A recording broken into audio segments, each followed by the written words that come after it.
Okay, one sign here is showing the capacitor is starting to go bad. We just kicked on the AC. I heard it trip, and it should flicker the light pretty soon here. Oh, there it goes. There it goes. If you saw that there. Oh, there it is. That's telling me right there, there's a draw on the power because the capacitor is not fulfilling that requirement to turn the AC on. I hope you caught that there. It's the dimming of the lights. Your dimming of your lights. And especially when it turns back off and then turns back on again to cool the house, get back to temperature where it wants to be, you'll see the lights dim every time. That is a good sign that your capacitor is going bad. Another sign that your capacitor is bad is the motor is not firing up. The fan is not turning on. Your capacitor is right in here. And I'll take that plate off and show you.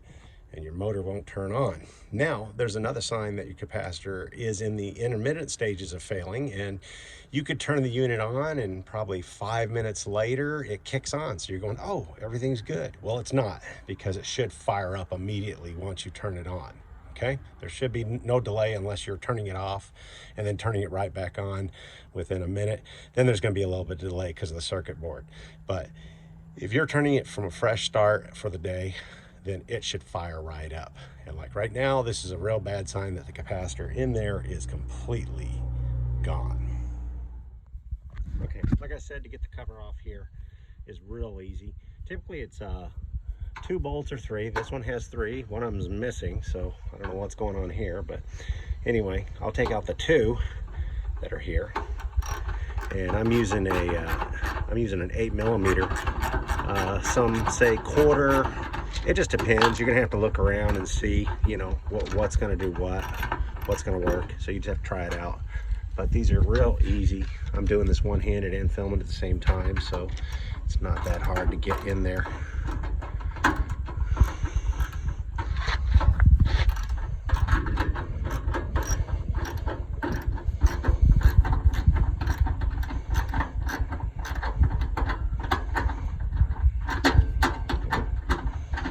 Almost there. The old one-hand situation. Okay. Alright. You just basically slide the cover off, and there it is. There's the capacitor. Okay, and this is a dual run capacitor, like I've talked about, and I've already replaced this one, and it works like a champ. It's real easy to get to. I use a heavy-duty discharge rod that I've got when I work with really big capacitors than this. But you can get a capacitor discharge pin through Amazon from $9 to $20 if you want to go that route. Or when you watch the video, they use a screwdriver. Be very careful when you use that method. But I'm going to let them follow up with it. You watch the video, and it's pretty basic from there. Remember, you got to take that bolt off from the side over here. Let me point with that pencil.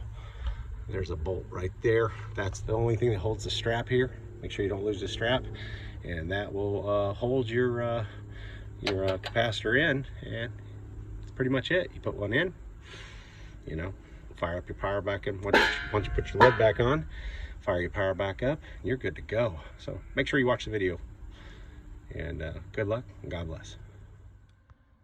Now, your system could have 2 types of capacitors.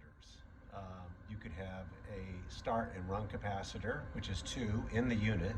One is to start the unit, and the other is to continually run the unit, creating less spikes in the system for the compressor and the fan motor. Then you have the other, which is what most units, the new ones, have now, is the dual run, which has the 3 leads here, okay? And what they do is they do the same function as the 2, but they work for startup and continuous run, or a dual run capacitor. And you'll order it as such, okay? Let's see. A dual capacitor has 3 connections: Herm, fan, and COM. So you have to make sure you hook them up just like the other one was hooked up when you take them out. And you'll see that in the instructional video I'll add to the description of the video on the bottom. Go to that site and watch them professionally put it inside the unit. When ordering a capacitor, it's very important to know that you need to get the point right here. You need to get the right capacitance. This is 60/5 microfarads. Okay. You need to make sure you get within the right voltage.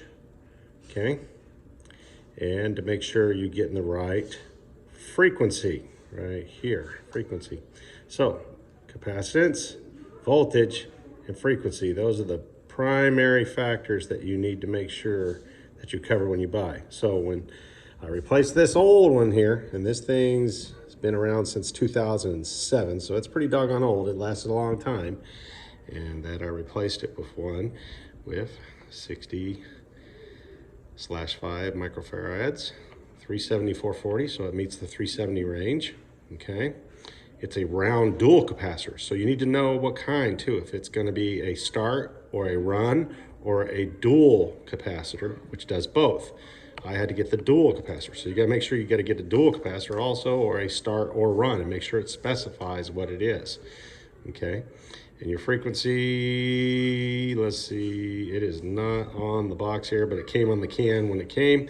So you'll see it on there, the frequency right there, 5060. And when it's advertised, I ordered this through Amazon, and you shouldn't have any problems. And the prices are very reasonable there.